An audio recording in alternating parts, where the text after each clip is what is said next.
কে জানতো যে 20-21 বছরে বাস্তবতা চিনতে হবে। মরে গেলে আলাদা বিষয়, বেঁচে থাকতে হলে টাকা কামাতে হবে। এমনই হয় ব্রাদার। আপনি আপনার লাইফে যাদেরকে সবচেয়ে বেশি ট্রাস্ট করবেন তারাই সবার প্রথমে চাকু মারে। খুব কাছের মানুষগুলো যখন বদলে যায় না, সহজে মেনে নেওয়া যায় না।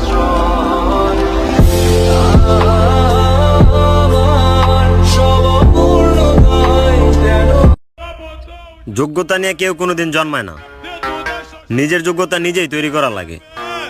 কষ্ট করতাছি, ঘাম ঝরতাছে, এটা আমি মানি। মানুষ বেমানি করতে পারে, কিন্তু আমার এই ঘাম কোনোদিন বেমানি করব না।